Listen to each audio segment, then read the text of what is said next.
Good day, colleagues. Mr. Mapasa, are you on live? Yes, I'm here, Mr. Khumalo. Good morning, and good morning to everyone. The deck that we are sharing today, Mr. Khumalo, is it supposed to be automatically loaded?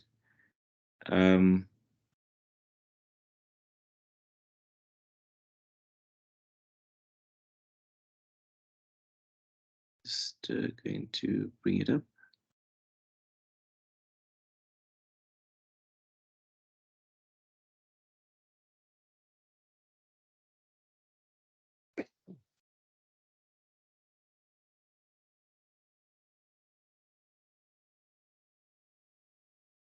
All right. Mr. Khumalo?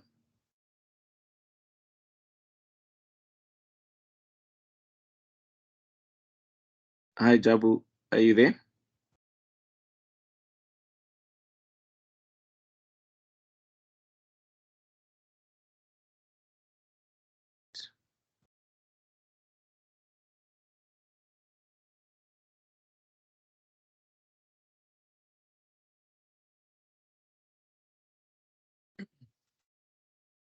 Are you back, Mr. Khumalo?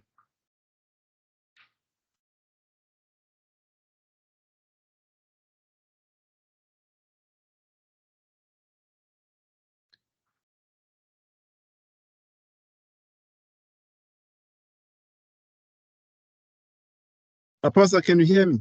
Yes, I can hear you. Can you hear me?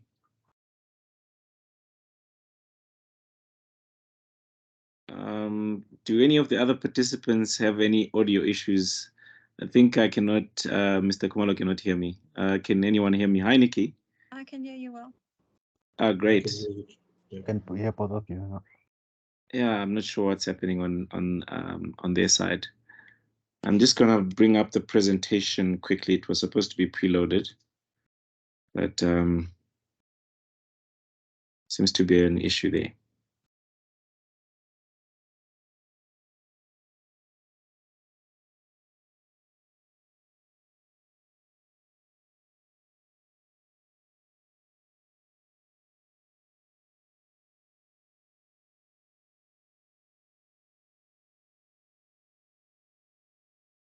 Right.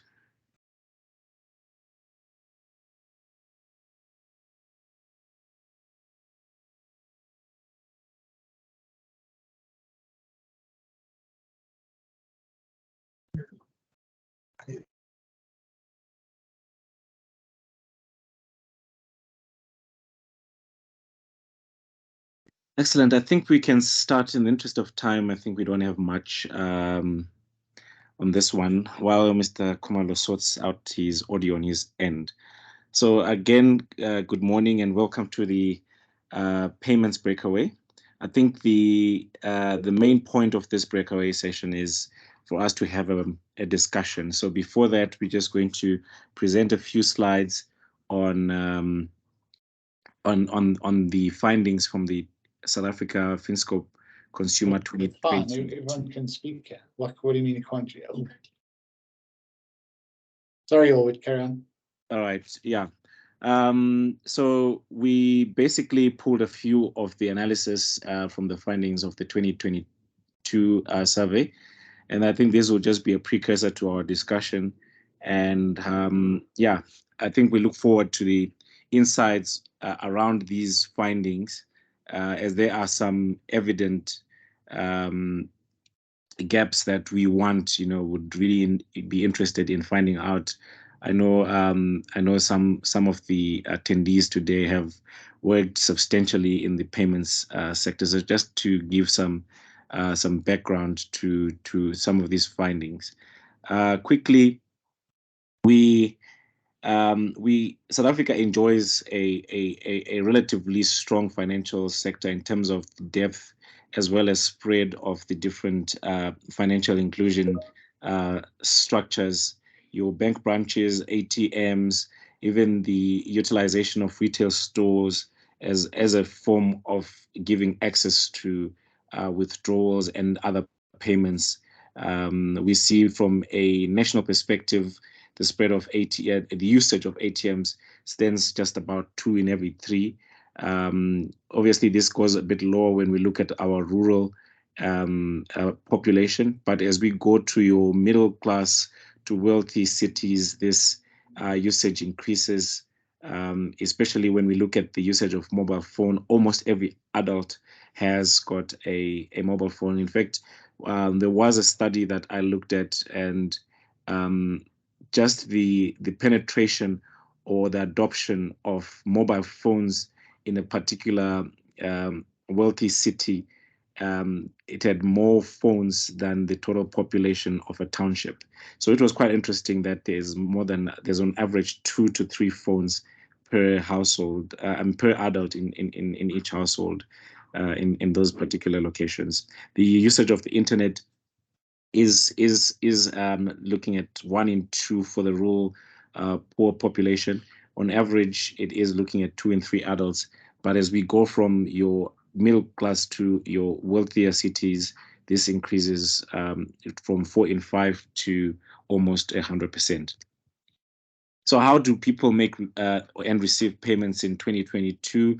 As presented by Mr. Khumalo earlier, we see a larger population of those that are in your formal employment. These are people that are salaried in your private and public sectors, being largely, paid through the banking channels or digital, as it were. And we see an increasing usage of cash payments across other, less formal, or should I say informal, livelihood sources. So people that are mainly earning income from households, piece jobs, or those that are going in through to, even from business, we see these largely being cash-based payments. So just an emphasis there on those that are earning grants that are being largely paid through your digital platforms. So just to highlight those that are more likely to receive payments in cash are your informal or self-employed adults. Again, looking at the usage of cash, by and large, we've got about 25 million adults that are earning, their income or making payments digitally, but we still see an increase in those that are, withdrawing funds from the account. So, resulting in more of almost 100% of those that are earning digital payments also withdrawing, funds at some point. The usage of digital payments is, largely through cards and banking apps, and we see an increase year on year, but substantially. While we see, the plastic use of, the plastic money usage is increasing, we also see a large population also drawing cash, and this seems to be on the increase, particularly when we're looking at, the post-COVID year, where we see an increase in the number of people that are using, ATM cash withdrawal. We see also that there is an increase on digital bank card usage, but a decrease in the retail store and bank branches. I think these are some of the findings that we would really like to discuss today in terms of just trying to give context as to, is it a behavioral push towards the notion that cash is king?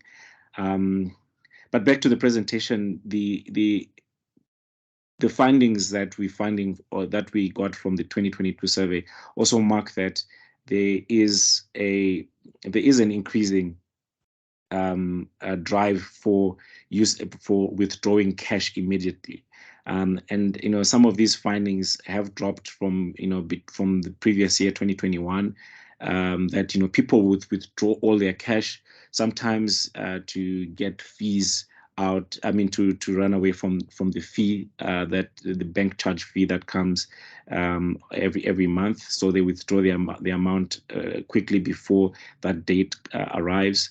Another one is that just the preference of using cash, which has got a 1 percentage point increase, but they need all of that money that they've got immediately are some of those drivers. So I do remember, having to pay a merchant, a service provider that had come to fix something, and they have a bank account and it says on their invoice, but they preferred a cash send or e-wallet because there was a negative balance in the account and they need that full amount in that day. So some of these are really intrinsic factors that are not structurally different, but there is that that notion that there is an escapist,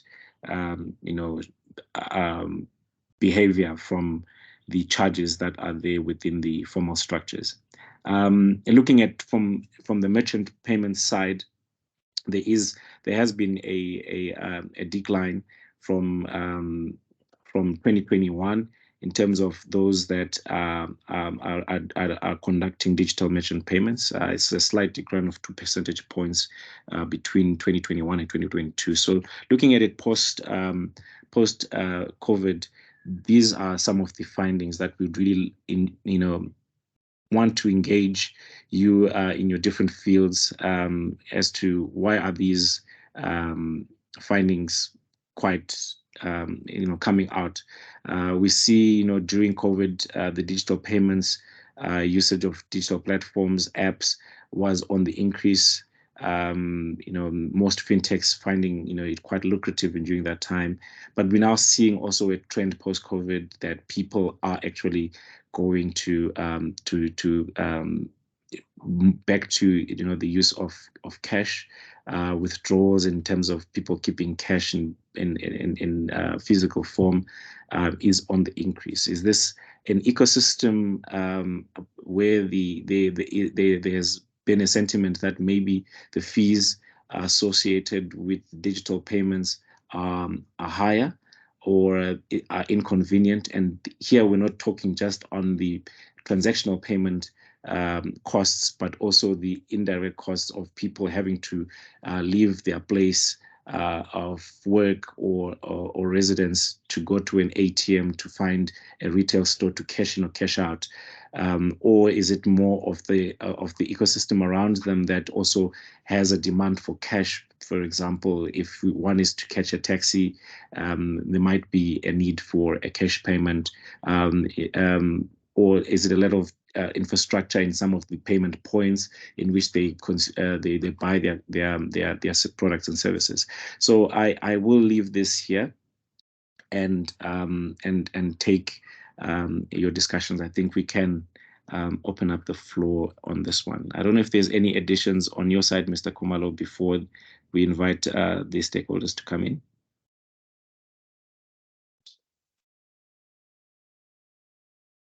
Thanks, Maposa. I think it's well covered and the discussions point are clear.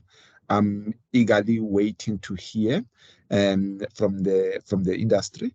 And I couldn't hear you at the beginning, but I wanted to propose, Maposa, to say maybe if it's possible and not to make this a FinMark Trust event. I'm not too sure if we can get one from the participant to do a report back for us in terms of the contribution that we are going to do. Your idea on that? Your view on that? No, I fully agree. I think this was to just set the scene, as it were. I would really love to hear from our stakeholders on this one. Right. So over to you, ladies and gentlemen. Please feel free to unmute yourself, maybe introduce your name and the organization, and your views, question, comments are welcome. Thank you.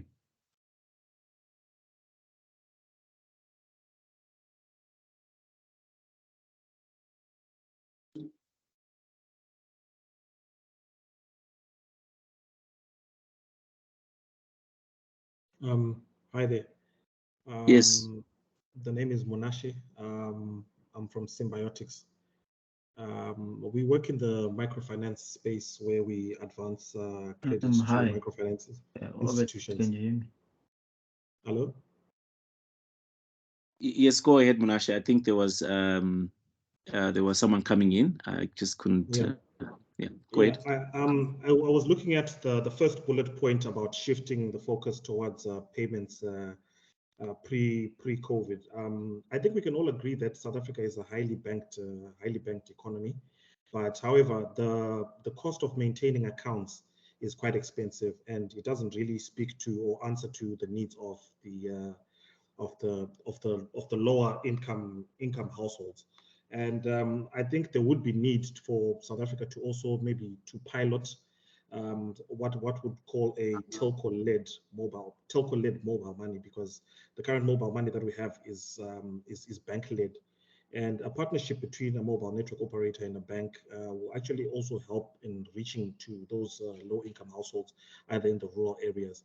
Because, for example, but also that would also have to have the ecosystem, the digital payments ecosystem, also being supported by that, whereby you build some use cases for people collecting, because as you have mentioned, cash is still king, but you still need to build use cases for them to be able to use those digital funds, such as any mobile payments that come through their phones. They need to be able to use the mobile money in their wallets to actually make payments, whether it's at a supermarket or even for receiving things such as SASSA grants and the like. So I think they should be.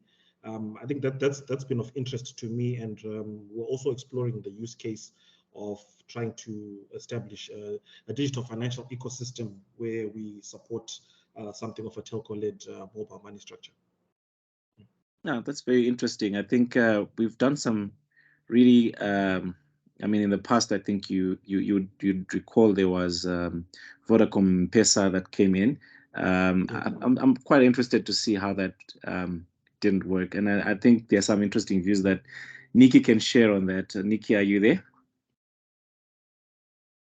Hello, Orbit. Why are you asking me to share this? Yes. Nikki at a time. Nikki at a time with Finmark Trust worked on these payments issues quite a lot. So I know there's something there, especially to Munashe's question and around telco-led use cases. I'm sure you can share a view or two on that. Nice, Orbit. So yeah, the historical challenge with the Telco-led use cases was when they built their business model, they didn't look very careful. So there's a few, I mean, there's obviously regulatory issues that were there where it is bank-led, so it became very difficult to own the customer and manage the customer. But the big thing that they missed in the Telco-led original M-Pesa and MTN type of launches in South Africa is that every single mobile money operation in the world needs that anchor tenant, as we call it, and that anchor tenant is domestic remittances. And the telcos forgot about the retailers and the dominance they have in domestic remittances. So they battled a little bit to get the number of customers and that anchor tenant to justify their offering and then grow it into something bigger. All of that is most probably going to change with the new NPS 2025, as well as some of what's happening with TSIP. So I think the landscape is definitely changing in terms of fintechs being appropriately positioned to manage stores of value, but it's not about the store of value. It's about managing that customer and getting close to the customer and being able to fulfill their value proposition. So I hope that answered it, Orbit. Yes. I think for me it's quite clear. Munashe? Thanks, Nikki. Thanks a lot. Great. I think there was, I can't see all the participants, but I think there's a hand somewhere. Was it, yes, please go ahead. Yes, so I think trying to understand the payments stuff, the recently launched PaySharp mechanism would be an interesting thing to study in terms of how much work is being done to reach out to the customer. Because I think to understand why cash is king, as much as I might be also in the informal market, as it were, the feeling of cash is difficult to replicate. But it's going to be worse to replicate digitally if you're going to take R2.50, R7.50 off of the money that I already have just for me to make the payment digitally. And if you look at some of the marketing schemes that PayShap has used, they haven't really touched more on the small business in terms of since they are the ones who will be receiving these payments, since they are the ones that should be expanding and enabling people to come to them and use digital payments. So I think the way that they've designed the product and the way that they're marketing the product really makes it very difficult for me as a customer to see it as a viable option. I'm already being charged 250, but also the feeling is difficult to replicate. And also, if you look at, for example, what is similar to PayShap Pix in Brazil, where they made it free, what is also different is who is running the scheme, because if the scheme is coming from a central bank that can then now sort of like dictate terms in a way to the banks, then it's easier for them to start focusing more on the customer and the customer usage, much more than covering some of the fees, which I think tends to be the case if you're going to let people who run something similar to PayShap to be just the banks, as it were. So I think there's those things to take into consideration. And I would like to also add on to what I think is a South African phenomenon, this idea of resilience. And I think when they make something similar to PayShap, that also plays into the mind. Let's just charge them 150. These guys will make a way to pay. And South Africans, true to nature, find a way to pay and maybe use only half of them or a quarter of them, and it never gains the scale that it requires. So I think there's also those things that I think come into play in terms of the thinking that informs the design of some of these products. Oh, that's a really good contribution. I think you touching around the SME will also. I mean that in fact in more of the township economies where some of these payments are being made, I have personally experienced some of these pushbacks from merchants in some of the digital payments, especially depending on the card type itself. But are there any other remarks around these you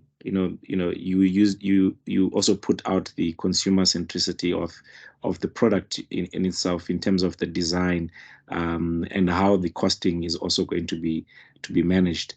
I think there is, as Nikki already put, an issue around scaling these and getting sufficient numbers. And I think if the product really speaks to the uniqueness of these individuals, particularly at the base of pyramid, where we are trying to get more of digital payments and an ecosystem going, we need to have them at the center of this product design.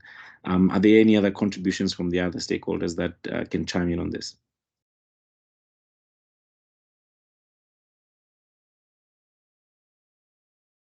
Maybe to add on the design of it, I mean, what is telling, and maybe we think this stuff doesn't matter, right? You can't launch a product where the idea is less than 3,000 Rand payments that you can make across for free in 10 seconds.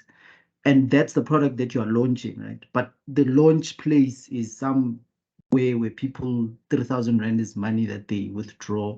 They don't even withdraw. It's small change to them, right? Because you need to go to the people. And I think we understate these things because these are corporate ideas. But you really need to go to the people. If you're going to launch a 3,000, one would imagine at least get a taxi rank guy, let them get buy-in, launch it in front of them, those kind of things. Because I think we think it doesn't matter, but the optics of it matters to those who we want to actually use some of these products that are made up. I'm in definite agreement with you on that. I think that is the point. I think what we try to push with these insights and findings, just try to put and define the person who we really trying to target and get a fair depiction of who they are and what speaks to them, what needs they're trying to fulfill with these payments, and try and have a product designed that fulfills that. So if the product is okay, but the placement as you put it is not appropriate, then I think then we've missed the point there. Are there any? I think we've got 1 or 2 minutes to wrap up. Is there any other contribution from the other stakeholders, Mr. Kumalo?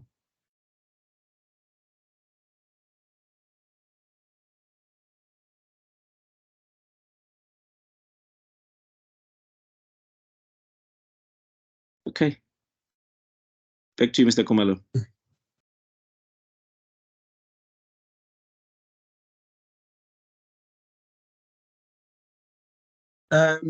Thanks, Maposa.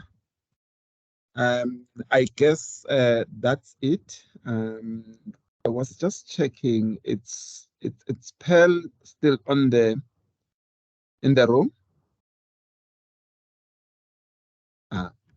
I can't see her. I think she left. I think, Maposa, we left with 5 minutes to go back to the plenary. And we'll be expected to report back on our key discussion. I'm not sure whether we do have a well-written summary that we are going to do. Are you in a place to do it for us? Sure, I can summarize. I can summarize what we discussed. Yes. Okay. Great. Yeah. Maybe in the last 3 minutes that is left, we can open it up again if we are missing something. But I think we really discussed some great points, touched on the regulation and the policies. We spoke about the costs, need to change the behavior. But what I have been really hearing a lot was more on the cost. And not too sure then that the preferences are driven by the cost.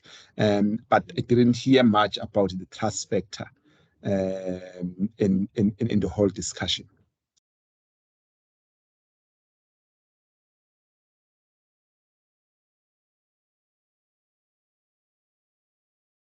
I think on the trust, Mr. Khumalo, you're referring to people trusting the digital ecosystem, or they are more trusting on them handling the cash?